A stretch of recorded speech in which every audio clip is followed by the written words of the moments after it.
Again, my name is Joshy Cox. I have assembled a team of 5 other paranormal investigators, and today we are actually heading out.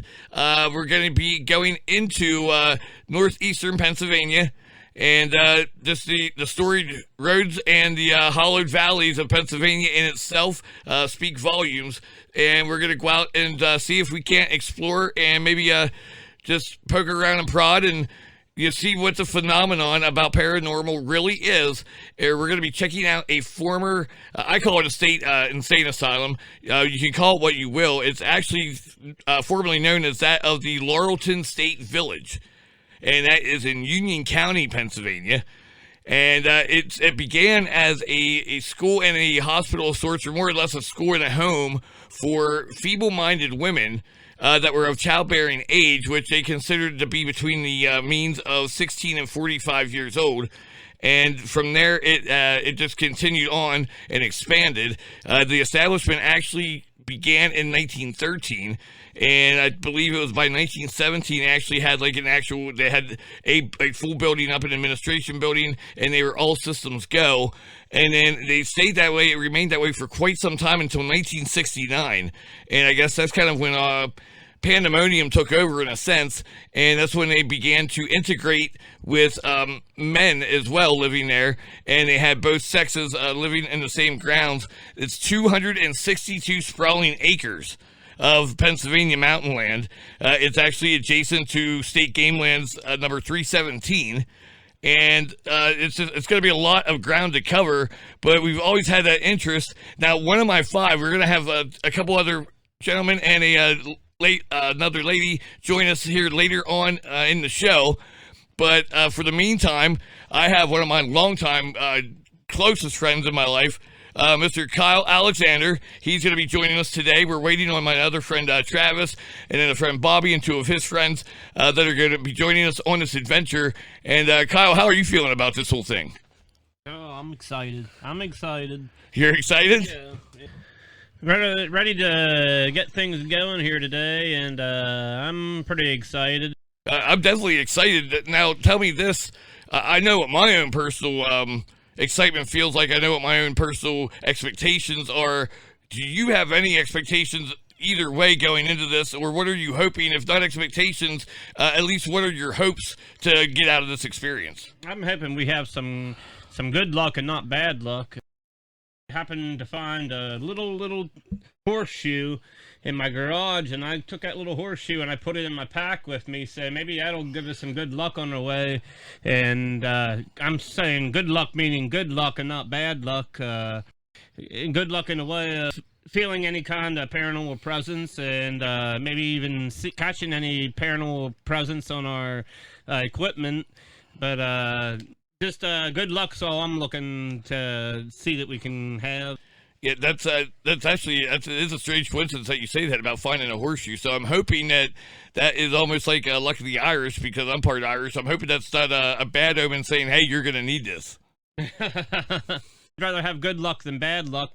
Bad luck could range in many different ways, between not seeing anything and maybe taking something home with us. Maybe that's a good omen that I found to bring it along. So maybe it'll help us. Maybe it'll keep those bad things away.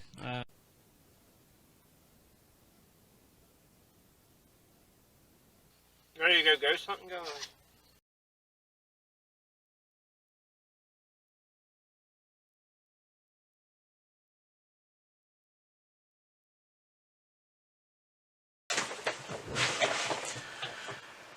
Oh, the irony.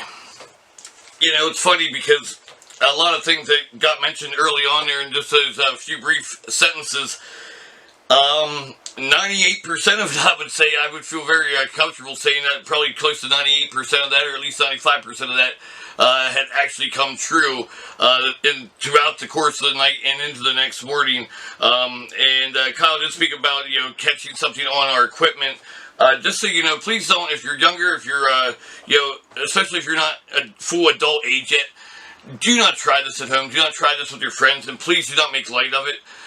It is a very serious situation. Like I said, I believe a lot of these people went through a lot of tragedy. They went through a lot of hurt, and they were hurt by other people and other individuals.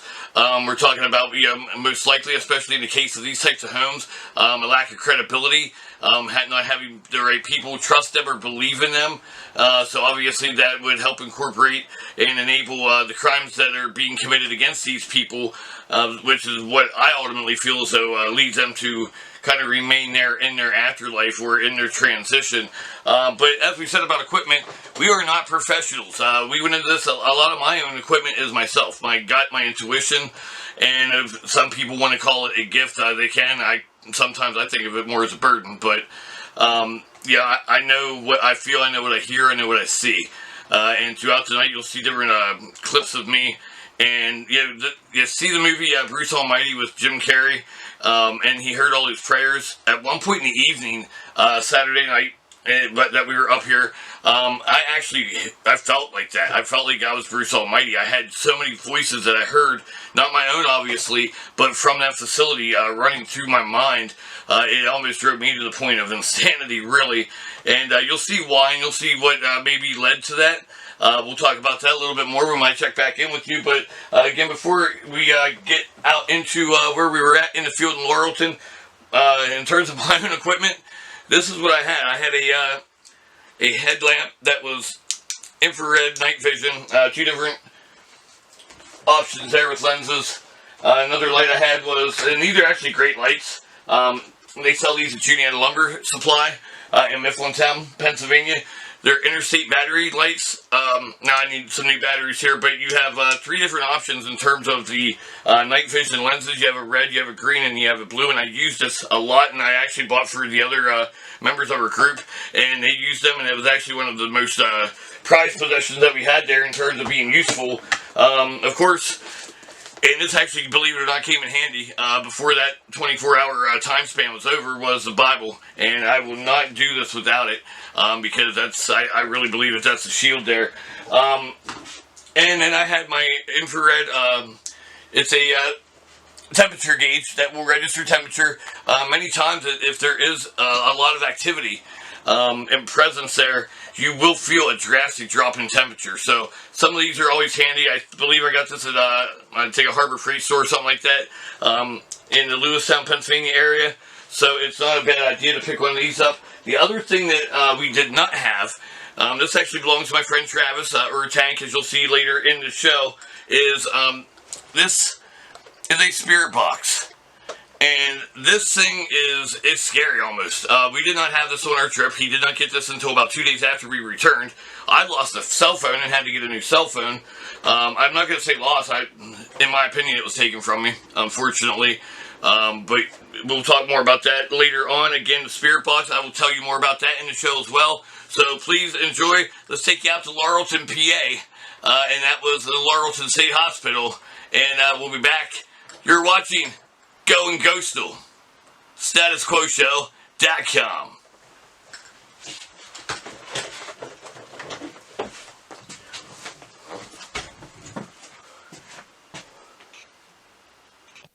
Hey, it is the most censored man in America, but they can't keep me off StatusQuoShow.com. That's right, I'm the original Joshy Cox. With me behind is Kyle Alexander. My friend Travis is actually running the camera. And we have some others joining us here later today. As you heard earlier, we are in Laurelton, Pennsylvania. We had actually just arrived at our destination. What brings us to Laurelton, of course, is what is formerly known as the Laurelton State Village, later turned into the State Hospital, which was closed in 1998 because of many questions in terms of poor living conditions and maybe some of the practices that were being put forth towards some of the patients.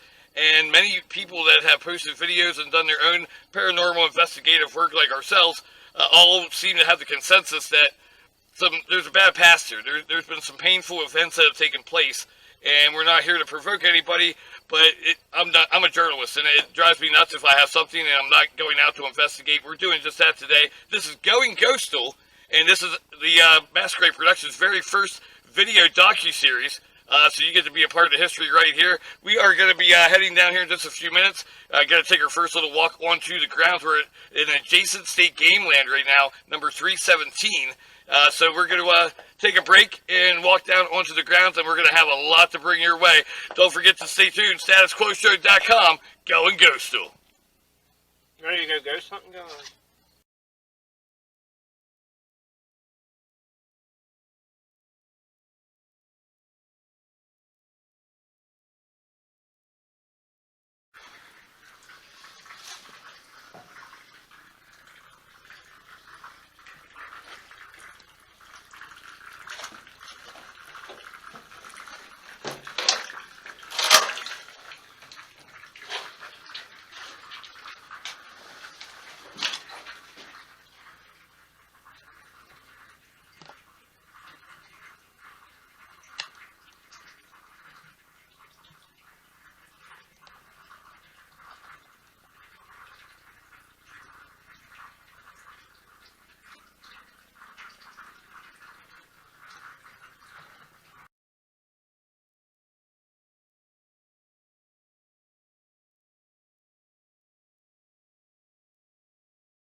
And that fucking fountain out there.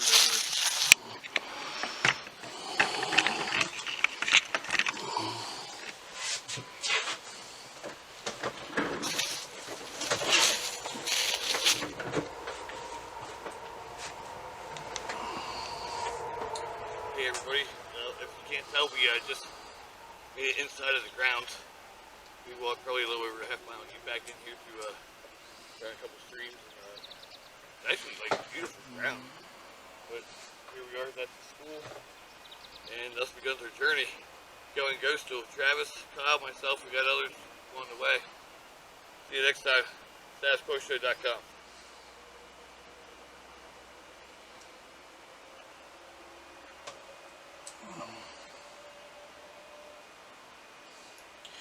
Hey, welcome back. I am Joshy Cox, the original Joshy Cox. Goin Ghostal from StatusQuoShow.com. And this is the part where things really started to go haywire. Our friend Bobby, Robert Bobby Walters, and his two friends joined us later in the night. It's after dark. We probably didn't get down there back onto the campus until about 10:30, I'm going to say, give or take a few minutes. And that's when activity really picked up, but we didn't exactly know why yet. Travis actually ended up in the auditorium, or in the theater, I guess you could say, and he was back to his tricks again. And, and Travis, I'm not mad at you. You made mistakes, and I know you're going to learn from it. I know you're going to learn from it. I hope so. But I got faith in you, buddy. And this is a mistake that I hope that everybody learns, from our mistakes. But that's when activity really picked up. And Bobby's two friends ended up not staying real long. And all hell kind of broke loose. And I'll tell you more about that after this. You're back. Goin Ghostal. Enjoy. StatusQuoShow.com. I'm Joshy Cox.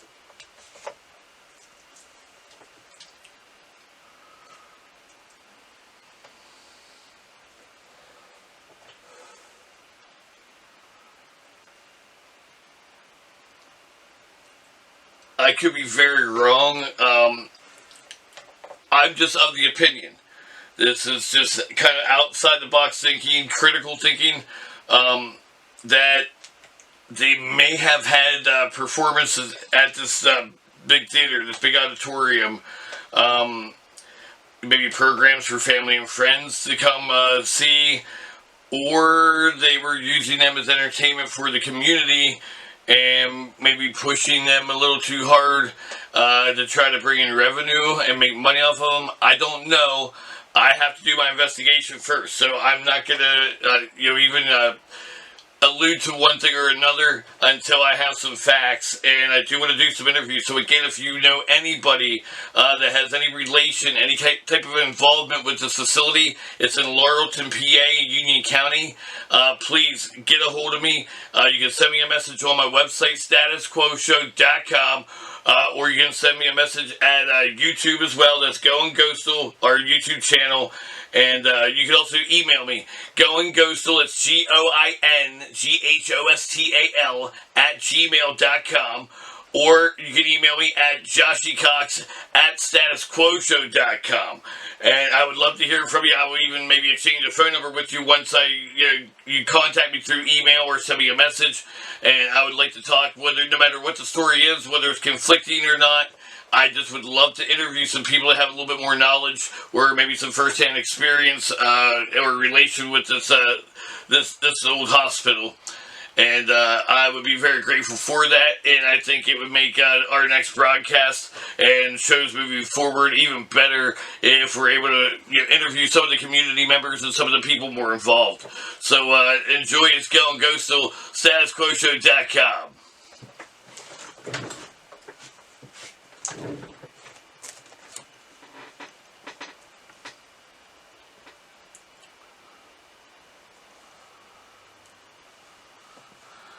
As you're going to see then later here, Travis spent some time in the auditorium or the theater up in the balcony.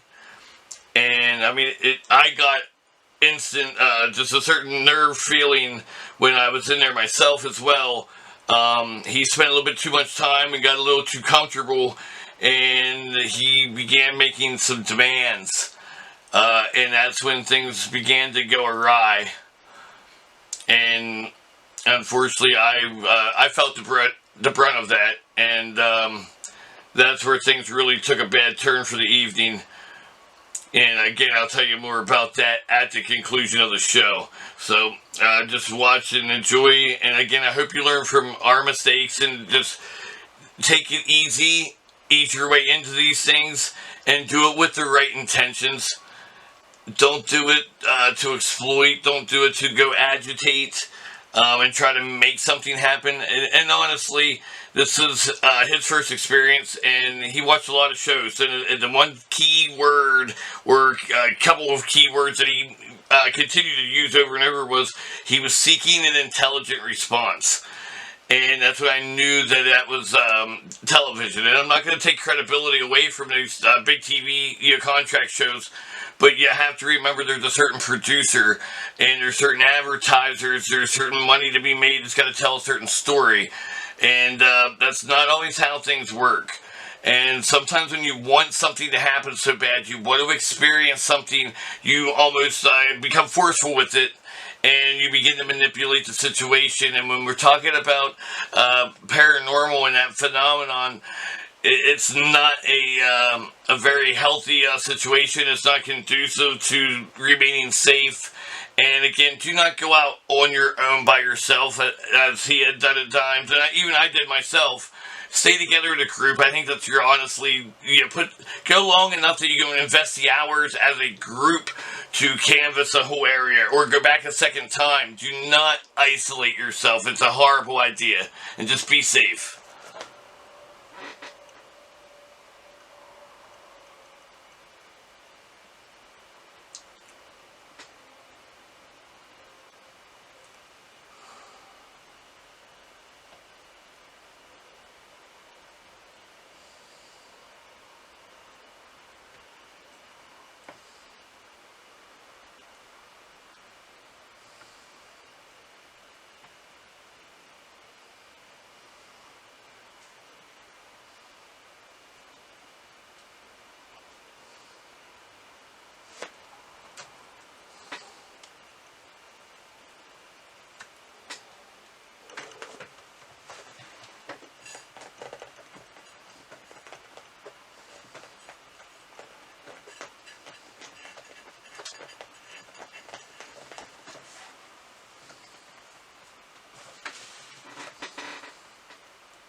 am Joshy Q. Cox, host of the Masquerade Podcast at StatusQuoShow.com. I am pleased to announce that you will now be able to tune in each and every Saturday for the relaunch of an all-new Status Quo Show Live. That's right, myself, Joshy Q. Cox, along with co-host, the lovely Christina Scott. The Status Quo Show Live, airing every Saturday. StatusQuoShow.com.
yelling right to me and I didn't hear you because I wasn't working the camera right. I apologize. I need y'all to come up and repeat what you told me earlier.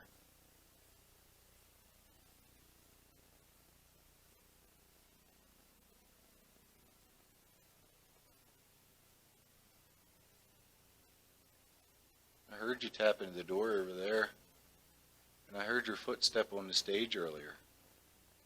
I even heard the curtain move. But I didn't have the camera ready, so you're going to have to do it for me again, but make it a lot louder.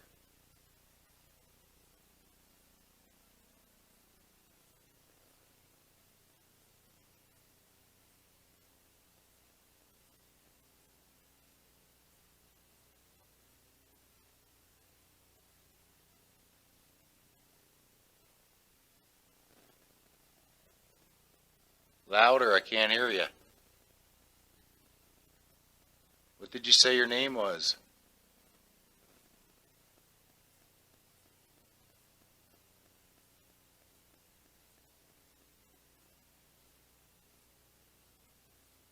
Did they treat you well here?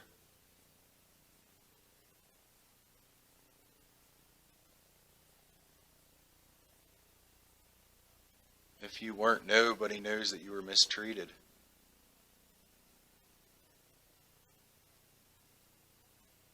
Everybody sees these big buildings, and they think everybody was living a good life.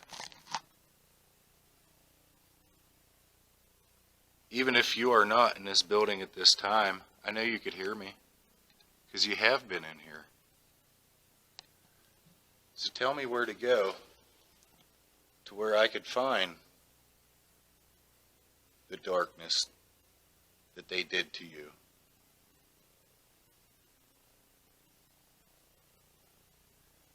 Lead me to that spot. Is it the hospital? Is it the big stone building? Is that where they mistreated you? Were the doctors mean or were they nice? Because everybody thinks they were nice.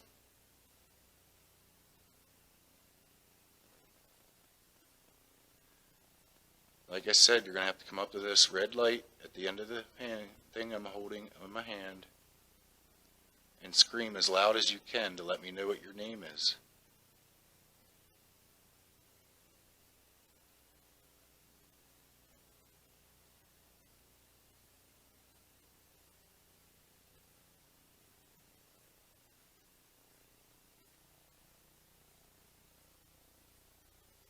So nothing again?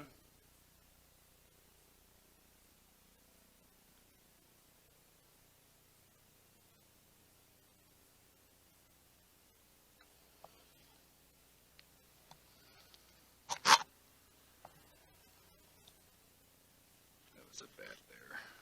I'll give these guys a call and see where they're at. Come up to the microphone, to the red light, yell as loud as you can, let me know what your name is, and I will try to stop them from coming in here and interrupting your theater time.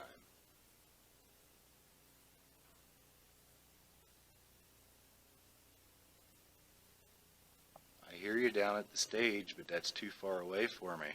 I'm up here.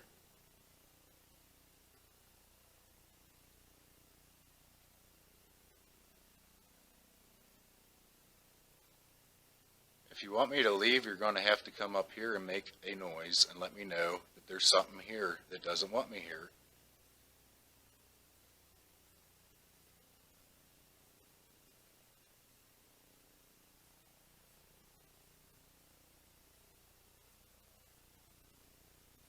I'm here for the kids and the women.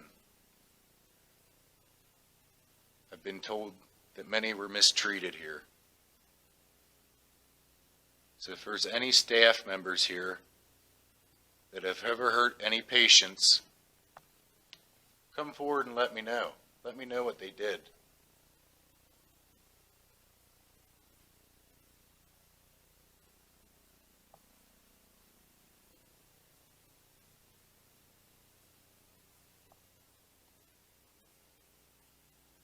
I have the camera on now. Bang that door again back here. I heard you twice. Do it again, real loud, right now.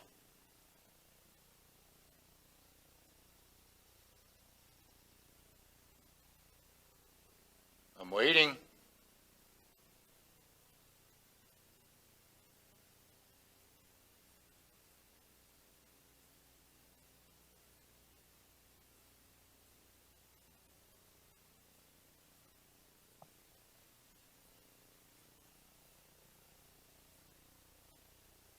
If you're just a performer, start dancing. Yeah, it scared me. Start dancing. Let me hear your tap dancing.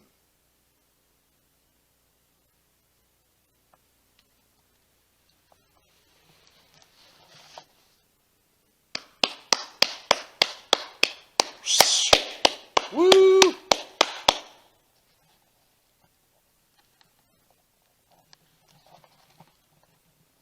I clap for you. Now why don't you come to me and clap for me? We'll play the clap game. They're coming. Hurry up. You're running out of time.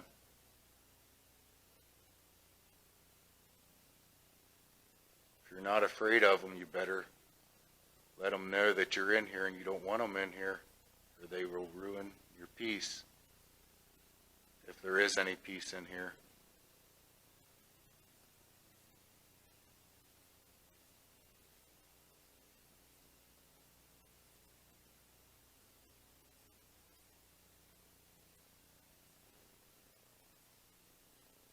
Alright, here's those guys coming now.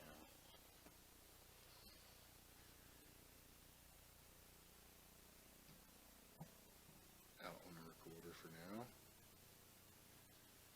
But before I turn the camera off, did it twice. Why don't you make the door bang before I turn it off?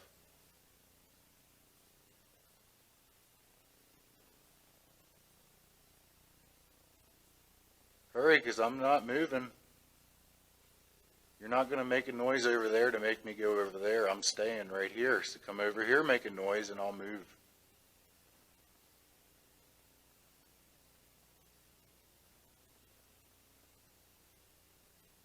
Not sure if that was those guys coming in or something, because they are very close.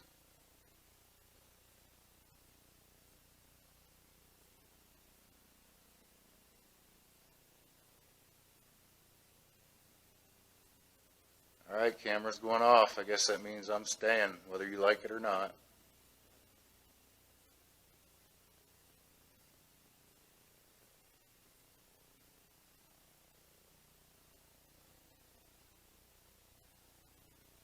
I'm not here to harm anybody. Sorry if you're afraid. I just want to prove what really happened here. That people were really abused, women and children. Should I go to the hospital to find out what happened?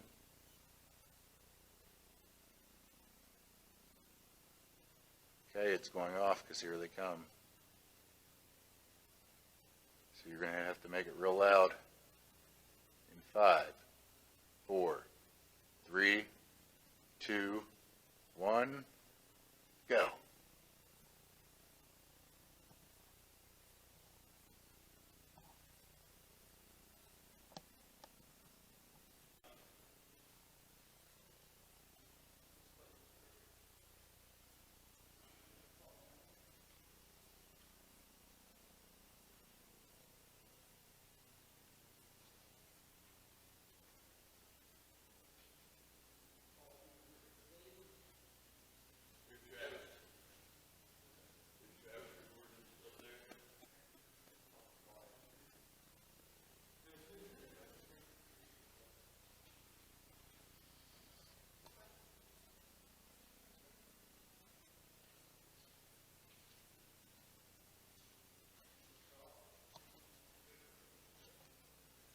Hey Josh, It was down by the stage and over here at like the top of the steps up here. I heard that's where I heard the noises.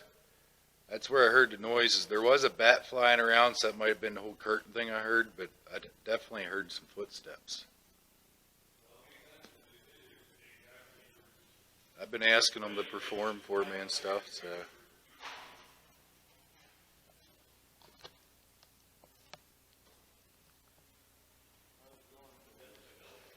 It's going.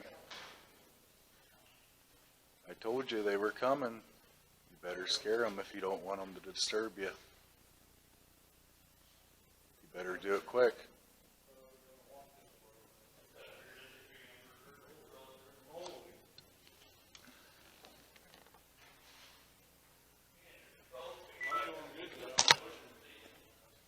I can't even see you. Where are you? Down below? Oh, okay. Is that what? I'm going over here by the steps.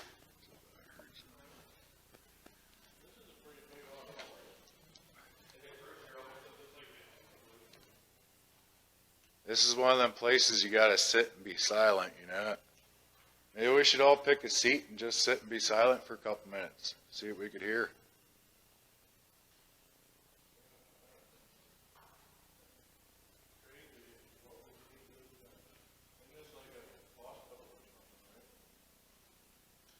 This is a village. Yeah, school, hospital, living quarters.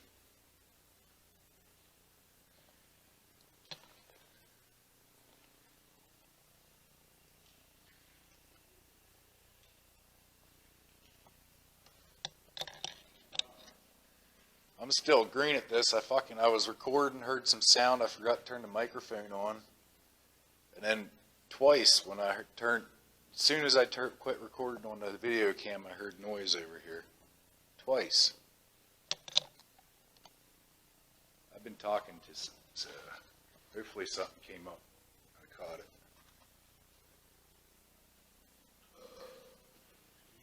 Meanwhile, let's go see what leads up here.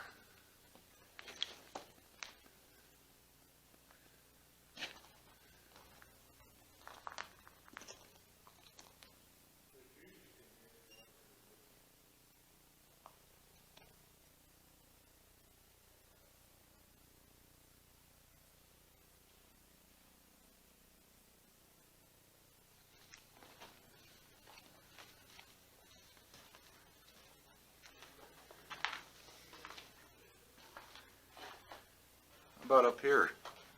I didn't even come up here.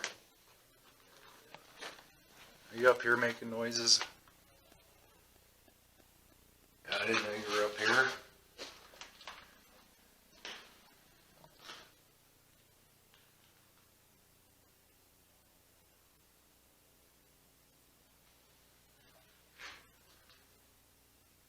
Why are you hiding up here?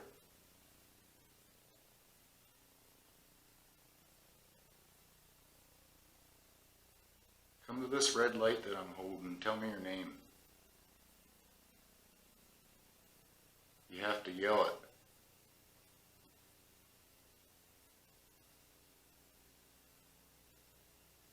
I can't hear you.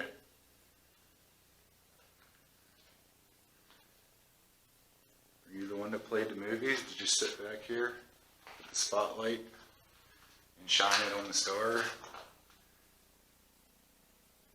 Play the movies. Watch your eyes, I'm going to turn the light on.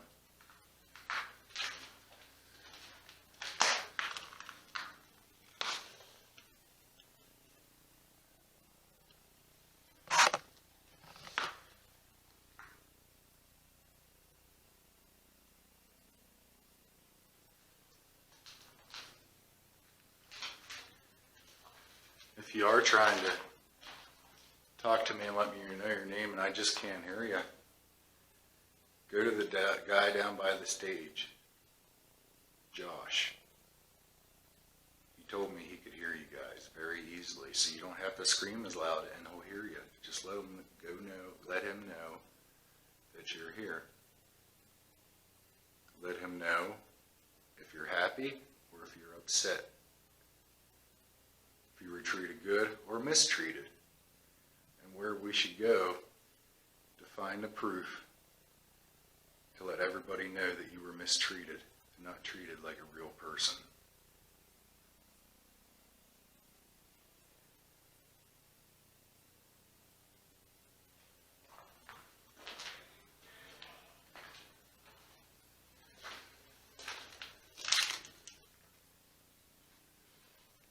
Quiet on the stage.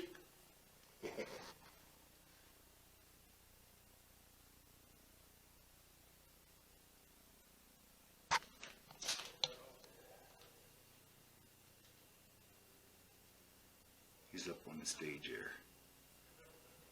That guy. You gotta go scare him. Talk to him. Just tell him your name. If you want to scare him, all you gotta do is say boo and tickle the back of his neck. Make him run away. And he won't ever come back.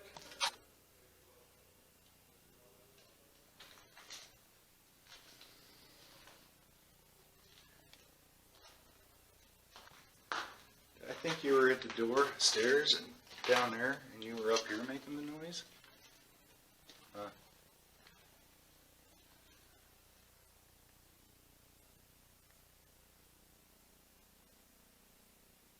This is where I heard you.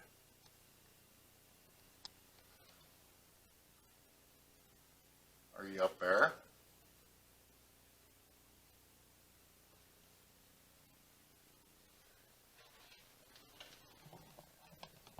Let me climb up. I want to talk to you. Okay? I'm coming. I just want to talk to you, okay? I'm not going to hurt anybody. Just want to talk. Let me get up here. Okay. What are you doing hiding up here?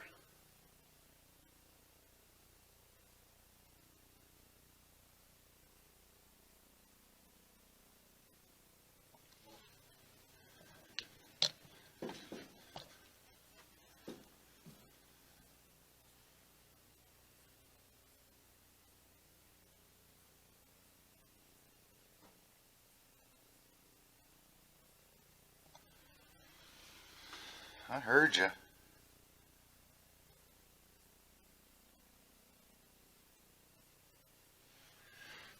Is this your hiding spot? Is this where you hide from everybody?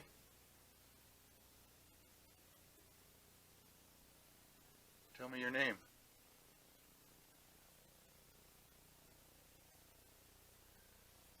I'm about to leave. Last chance.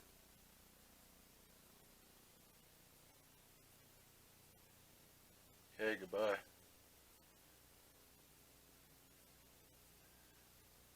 May you go in peace.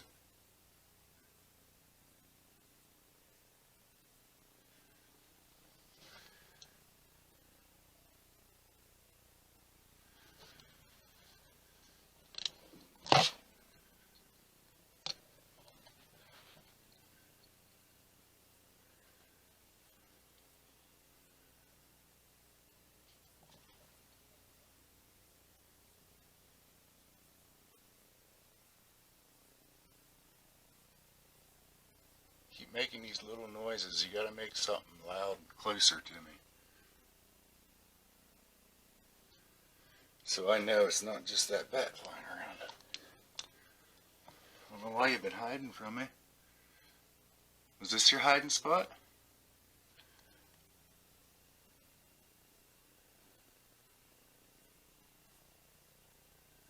Alright, I'm gonna call these guys quick.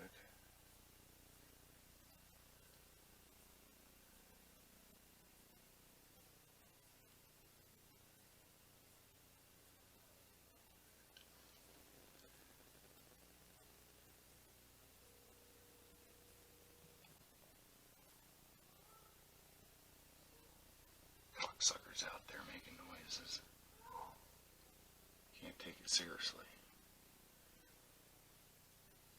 I told you they were going to disturb you. You better go down there and make some noise by them and scare them away.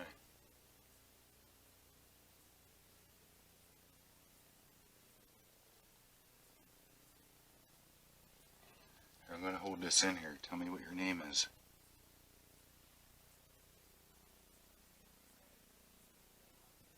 Okay, never mind. They're outside.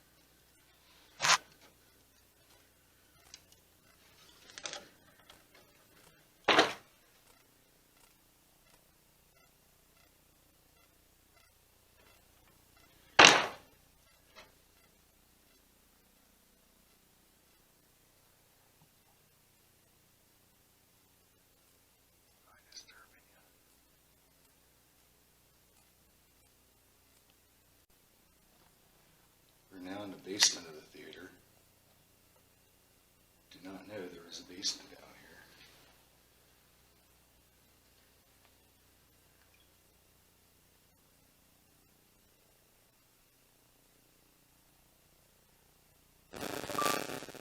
Big basement downstairs. Looks pretty cool.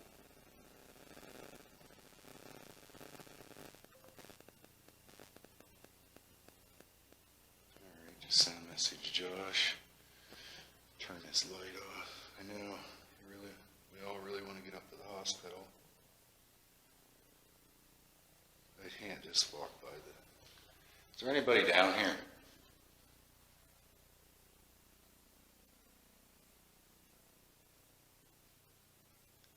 Is this where everybody's kept that is unliked?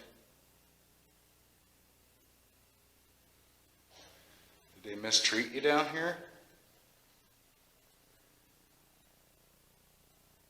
Or were you in charge and you don't like anybody down here?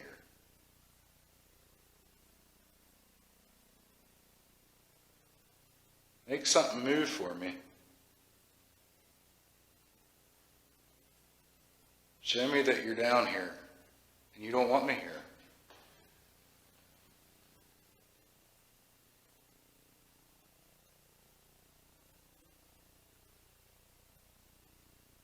The sun feels a bit cooler in here. Not drastic, but I have no temperature gauge to measure. I'm going to go on back in this room. Not exactly sure what went on down here, why you even need a basement to a theater. Look in here, see what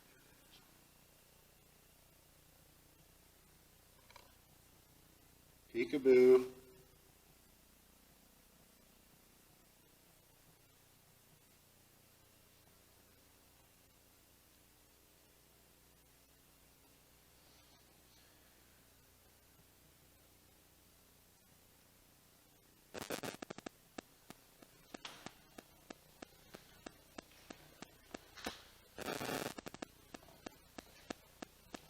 How about back here? Anyone back here?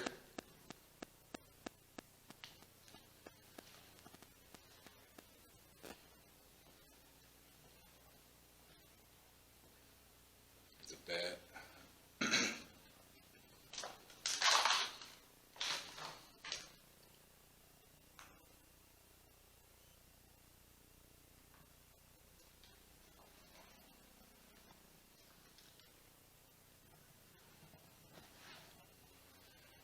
Alright, I'm coming down.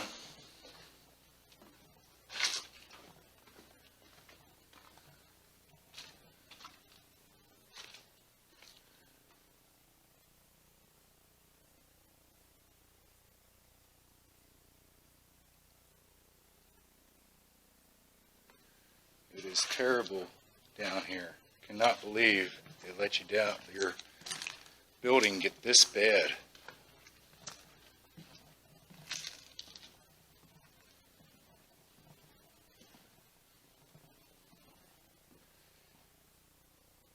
Lead me the direction I want to go. Are there tunnels in here? Do the tunnels lead to the big building?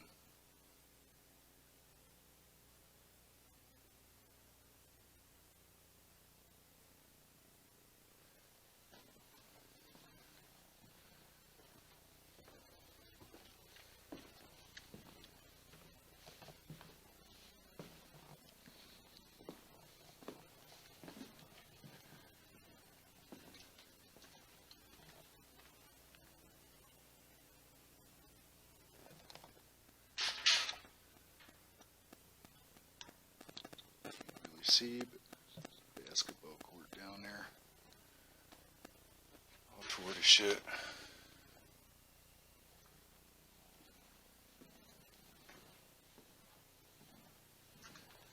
Is there a way to the basement? The complete downstairs.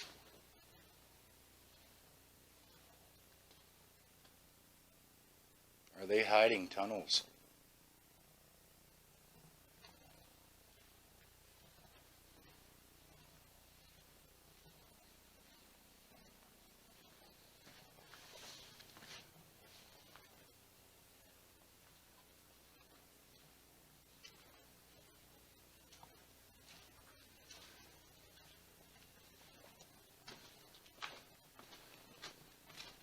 Was I upstairs when you were trying to make me know that you were here?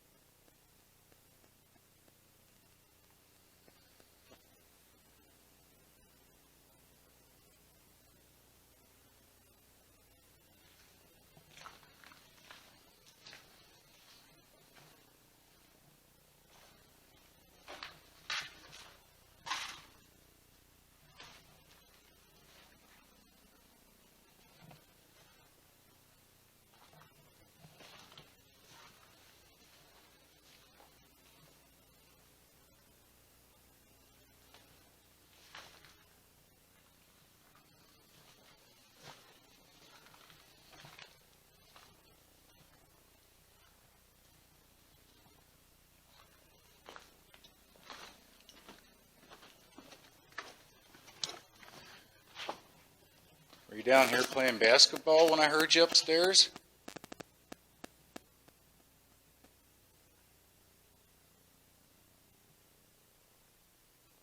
Why don't you dribble the ball for me?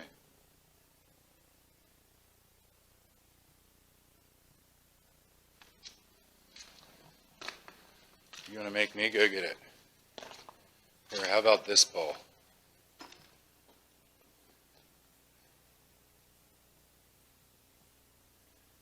Why don't you see if you can get, I'm sorry, is that light bright? Let me turn the flashlight off for you.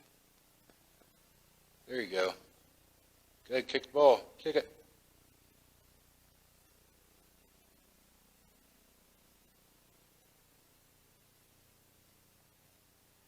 How about that ball? Is that your ball? Where's your ball at?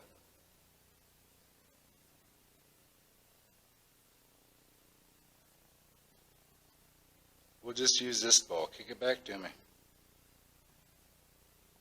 You gotta kick it real hard to make it move.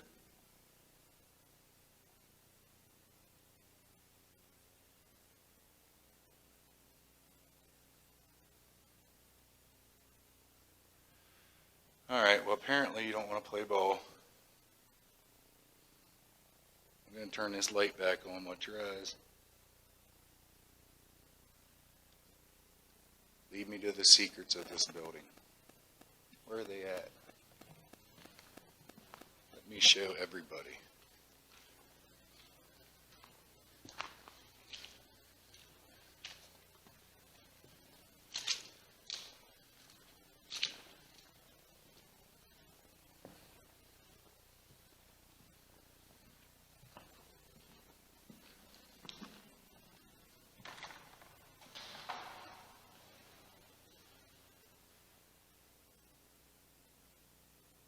It's really quiet in here, so you shouldn't have to yell super loud for me to hear you.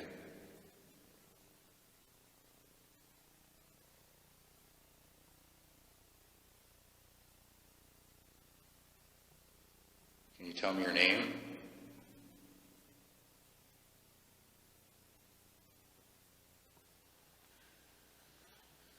Still don't want to talk, huh? Or just don't have the energy to make yourself heard. Which is it? Why don't you just shut me in that gate?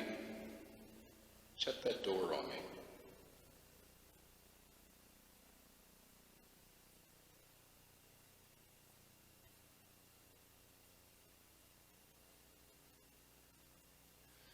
Okay. If you're not going to help me out, I'll have to keep looking.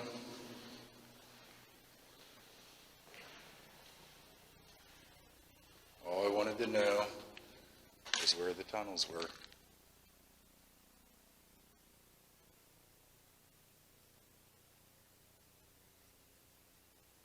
Where's the tunnel?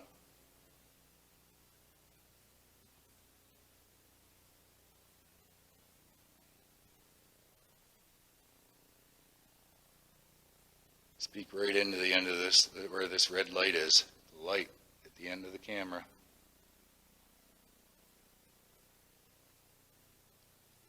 Tell me where the tunnel is. Tell me where the secret rooms are, where people were harmed.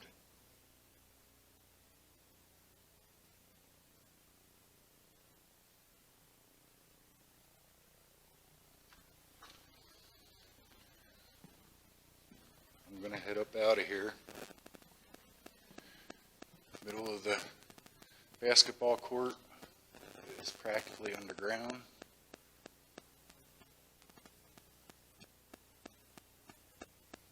Felt like I had to come down here, but nothing's willing to communicate. Nothing is really going on in here. Better go find the other guys.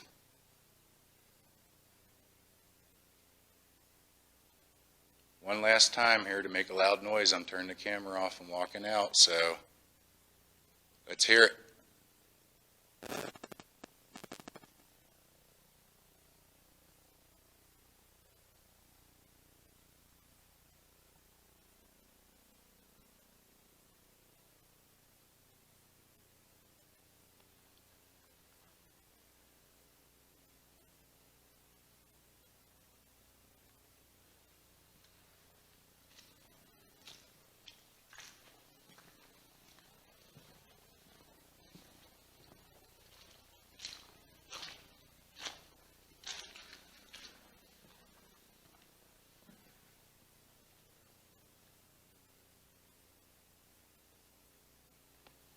If you want me to, I could be the unfair ref to make that ball move for me. You're not going to make it move for me? That's it, foul, 2 free shots. You want a technical?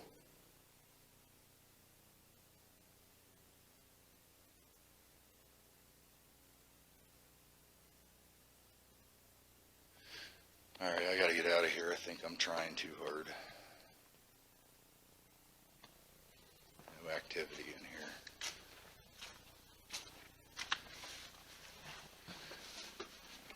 Unless you're hiding, you're more than welcome to meet me in the hospital.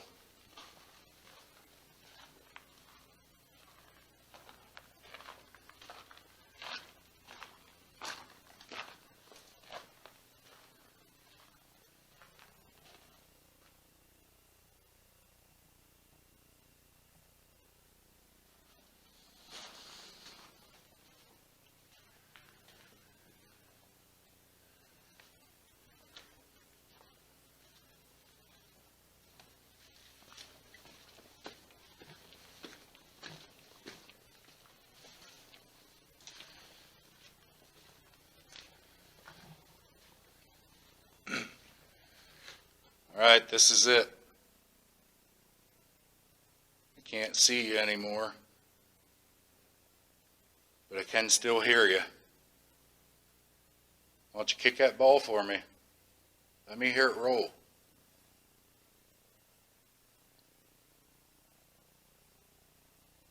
Come on. That's it, a little harder.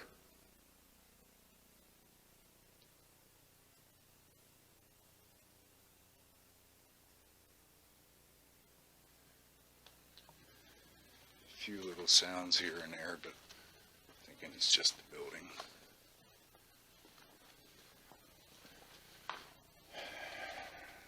Now I need to catch up. First I need to find my way out of here. Some of these places are a bit of a maze because they're so big.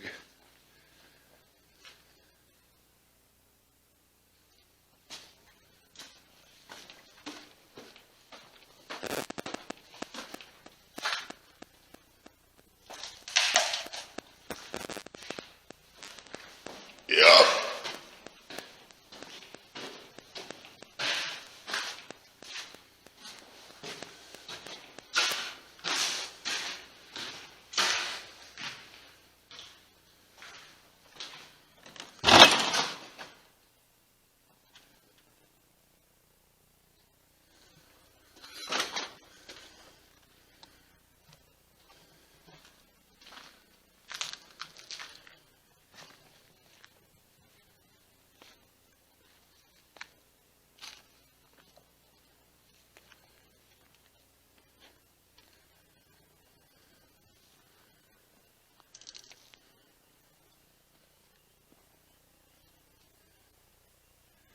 Say goodbye to the theater.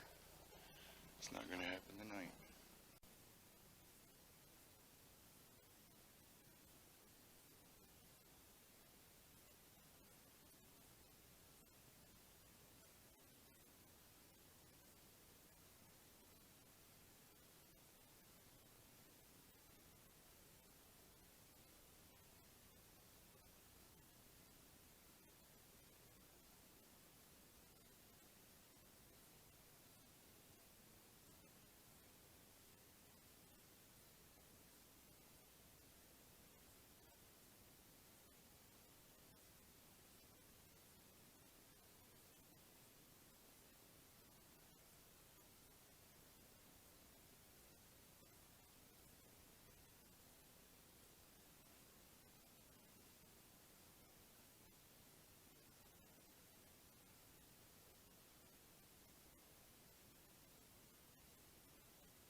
watching Goin Ghostal. I am the original Joshy Cox, the most censored man in America, inviting you to keep it right here at statusquoshow.com for the summer lineup, the return of the Masquerade Podcast, season number 3, Feel the Heat, and Christina Scott and Joshy Cox will be back at it again, returning each Saturday, 1 o'clock p.m. Eastern Time, for an all-new Status Quo Show Live, all a part of the summer lineup at statusquoshow.com. Read between the lines.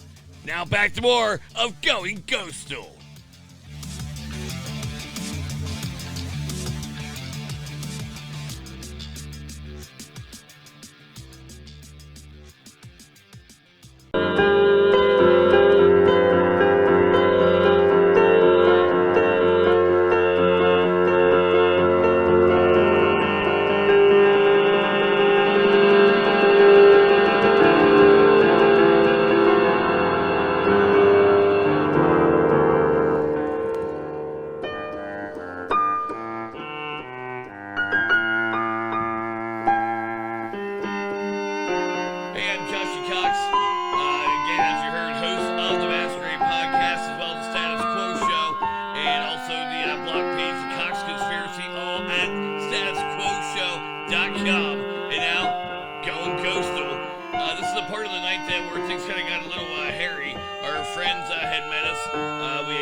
Not to split up like we had originally talked about, and that we would stick together and just kind of stick together as a core, and that's how we would tackle things for the second half of the investigation.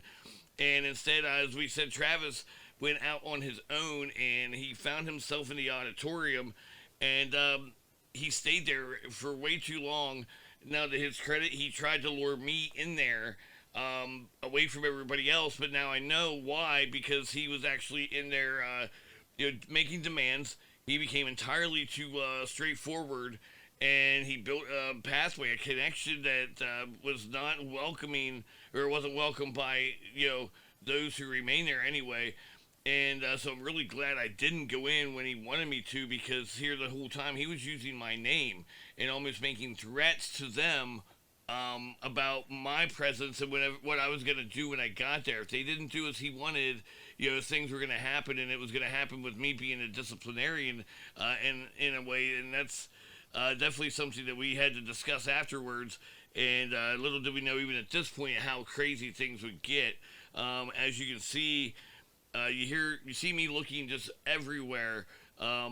That's because I said earlier in the show about the movie Bruce Almighty, and the scene where Jim Carrey was hearing all the prayers as if he was God, and he heard the millions of people all praying at one time, and all the voices ran together, and he was trying to isolate who was who and what he was hearing, and it drove him to complete lunacy.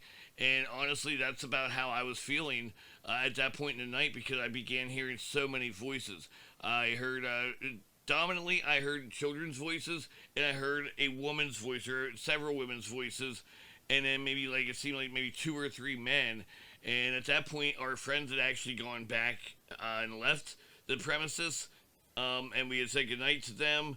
Our friend Bobby was actually staying back at camp, and the other 2 had gone home back to Mifflin County, and it was just Kyle, and it was Travis and myself that had remained back on the campus. And little did I know what Travis was doing. He didn't do it on purpose. It was not his intent. It was just his inexperience and not understanding. He kept saying that he was seeking an intelligent response, which is something he had heard on Ghost Adventures quite a few times, and he didn't understand that you can't push for that. In fact, my intentions for this first trip there was to basically get a feel for the place, explore, do some investigations, look for certain details, certain things that may throw up red flags, and then maybe return the next day, the next weekend, what have you, and go from there. And then maybe I could use my own abilities to maybe channel something in and channel some energies and find out what I could what information I can gather from an individual that has remained there on the other side. But I never received that opportunity because the aggression really, it just became overwhelming. And here we are, we're standing basically on the, I guess you would say the porch, the entranceway area of that theater, that auditorium. And at that point in time, Travis he kept baiting me. He wanted me to go back in. And then he forgot something inside. Hey, when you go in there, will you retrieve that for me? And I would not do it. I trust my intuition. I've dealt with this for a very long time. Actually, I'm going to say I don't even know the first time I dealt with it, but I know my first recollection of a very strong presence. Actually, that was a visual. It was when I saw, it would have been my mom's cousin, Lori, who had passed away at a very young age. I believe she was only 27 years of age.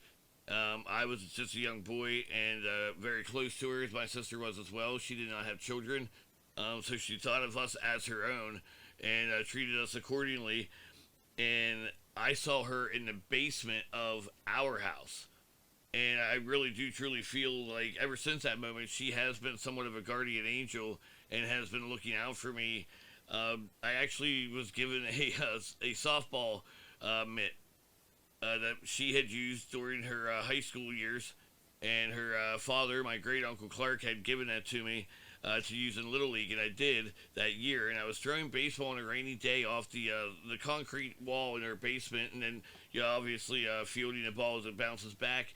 And I just happened to look back because I heard a noise by the basement stairway, and behind the stairs, I saw her peeking up behind, like she didn't want me to see that she was there because she didn't want to frighten me. She didn't want to harm me.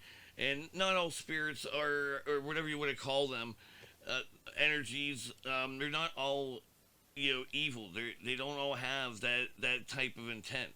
I do believe that some of them are just here. Sometimes they're not even lost in transition. I think sometimes they come back just to take a look at things, and and some I think are stuck here, and I think that's the ones that become more agitated. But either way, I've dealt with this my entire life. I saw visuals just a few years ago, house sitting for friends of mine. They lived in a very older home in Mifflintown, one of the original houses of Mifflintown. And that house dates back to like the early to mid 1800s at least, if not earlier than that. And they did hold funerals in their homes back in that day. And I saw very vividly for the first time a young redheaded male. I was in the kitchen area of their house, and I could see through the dining room, and I saw a redheaded young male walking across the living room towards the dining room and went up the stairs, and plain as day, I could hear those footsteps going up the stairway. And I heard that in their home several times, and I really need to investigate their house further, especially as many times I've stayed there and I never did it. But a lot of it is because of safety, not for myself, but for my friends and their family, their children, when they would be returning home from vacation. So I do have a lot of experience in this.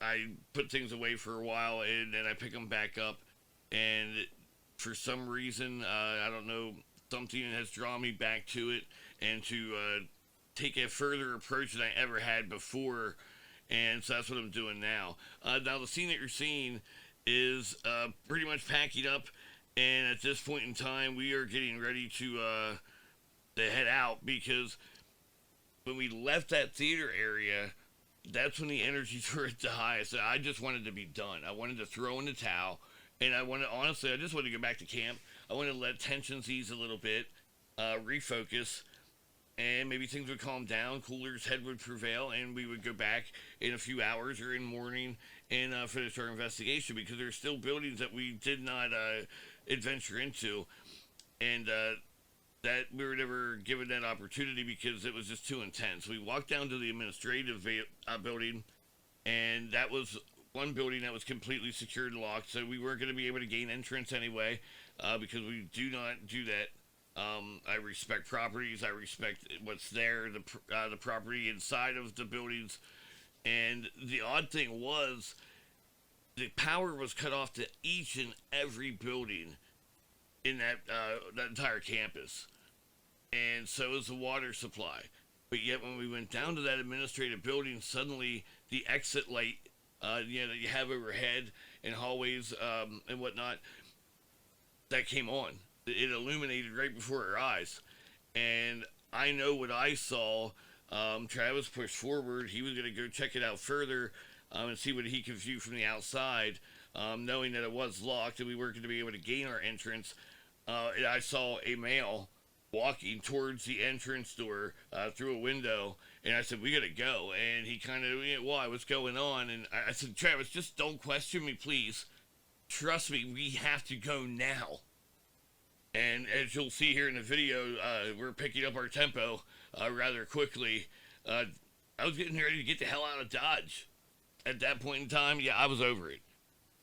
So obviously we cannot offer any footage, any timeline of events past the theater in the auditorium, which I do apologize for that. I would like to get back there again, and from what I've done in terms of research and my homework, the hospital building is something I have to see at some point in time. It has just been bought and purchased by somebody here in Julietta County. I don't know what their intentions are at this point in time, in terms of whether or not they're going to be, maybe opening up a business, whether they're going to make it a place, a point of interest for tourists, or if they're going to just be using the property and bulldozing like other places like Reading has recently done. But here's Travis, and then I will come back and close things out with you. I'm Joshy Cox again. You're watching Goin Ghostal, StatusQuoShow.com.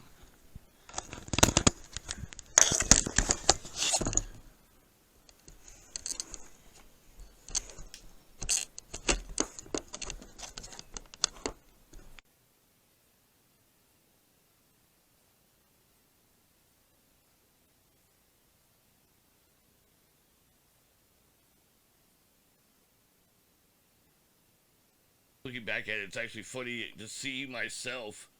There you can see I'm getting very animated with gestures with my hand.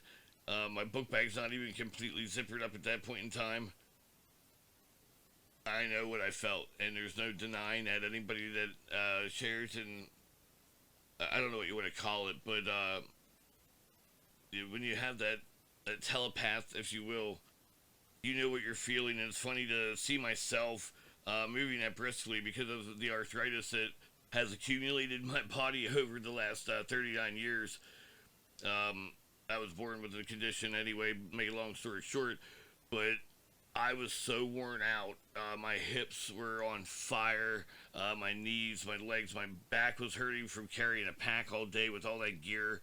And to see myself move that quickly, it's somewhat it's alarming to myself, really. But that's where we're at with that. So, but the night didn't actually end there, as we thought it would. As we went back to camp, Kyle ended up packing up some of his gear. Bobby was back there actually catching some rest. He had a long day. He didn't feel comfortable driving home. It's about a 40-minute drive from where we live.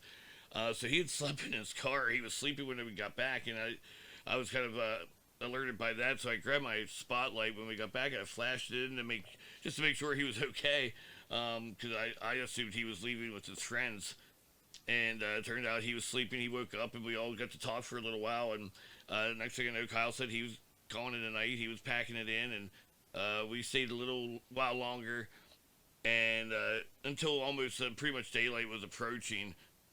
And that's whenever I ended up losing my cell phone. And that was an odd occurrence in itself, because I had my phone the entire night. I know you saw my backpack was ajar, it was open, but I never had my phone in there. I had my phone in my hand or in my back pants pocket at all times, especially given the events that had built up towards the end of the night there.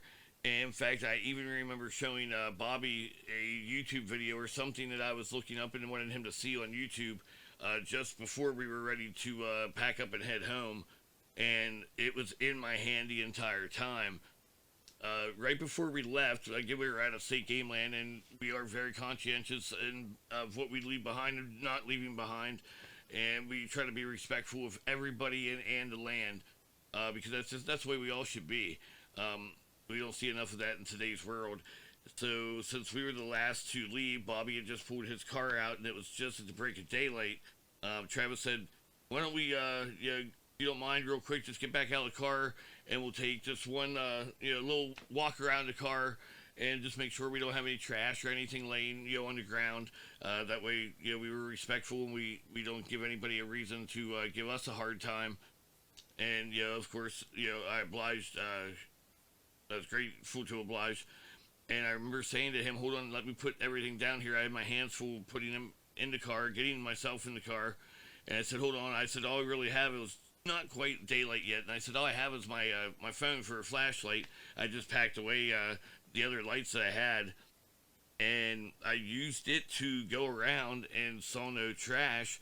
I even remember looking something on my phone after we were in the vehicle, and I began to put my seatbelt on.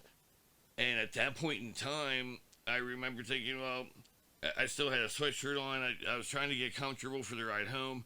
And I said, I'll put the seatbelt on. I'd let it go. I said, I'll put it on, once we get down towards the main road. And as I was taking it off, that's when the most crazy thing had happened. And I've never had an actual physical, I'm going to call it an attack or an assault on me. I've had, and I'm pretty sure, my dad had passed away. He had taken his own life. Hence, this band on my wrist right now, that's the American Foundation for Suicide Prevention. And I've felt him, it's like he wants attention. And then as soon as he's acknowledged, it goes away. It's not as much as that he wants attention, he just wants me to know that he's there looking over me. I know my father. I know what his instincts were. He was a great dad. And so there's times where I'll feel something like blowing the back of my neck when I'm at home. Or just little things that maybe something will fall off a shelf, but in a way that suggests that, it wouldn't have happened or occurred naturally. And I'll say, I hear you, Dad, or I feel you, I see you, Dad. And, it goes away. It subsides almost immediately. And that's what tells me that's his way of saying, all right, I hope you're doing well. Talk to you later. But in Travis's car, I was taking the seatbelt off, and I know sometimes it'll retract, but not in the manner of which it did. And it even freaked Travis out. The seatbelt went back, and it was just I was getting it off of me, and it literally went back and pulled me back into the seat hard, and almost as if it was going to try to strangle me, totally guillotine me. And that just completely was everything that had just happened, that pretty much building up to that point. And then I felt something grab the back of my arm. There was nobody in the back seat. There's nobody. Trust me, we know if there was someone back there, there's nobody in the back seat. It was Travis and I rode up in his car, just the two of us, and that happened. Then the back of the arm, and then something grabbed my ear, the right side, and I just remember screaming and yelling, not bloody murder, but I'd had it. I'd had enough. Travis hit the brakes immediately and came to a stop, and he's like, "What do you want me to do?" I said, "I don't know. I just go." And he took off.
So we got down the road so far, and of course I realized no phone. Tank here. This morning, daylight. Last night was interesting. I went in there like a jackass, watching too many ghost shows, thinking I knew what and what not to do, what not to ask. I thought it was all in how you asked the questions. Little did I know it's also what you ask and how many times you ask it. I messed up. Believe something briefly attached itself to Josh. He's down the road here where he was grabbed reading a few verses out of the Bible, so just don't do like I did, because honestly,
which is the most I've slept in one night's time since then.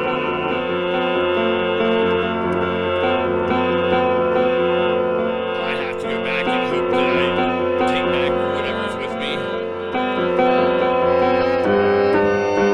And I hope that it decides to remain there and allow me to return by myself.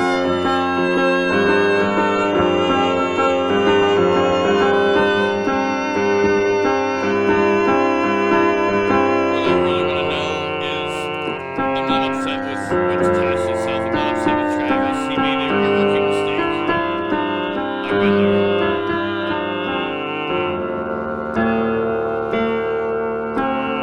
But what I don't know is what happened to these people at any of these facilities.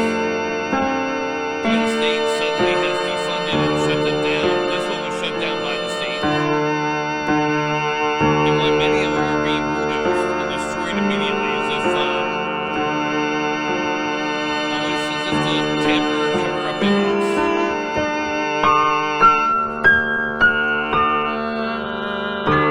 I will find out and we will get them justice. Rest in peace. Good night. Joshy Cox here. Goin Ghostal. To be continued until next time. You can check it all out at Goin Ghostal's YouTube channel. And at our home of the Masquerade and the Status Quo Show. Goin Ghostal, Joshy Cox, Travis Curl, Kyle Alexander, StatusQuoShow.com. Good night, everyone.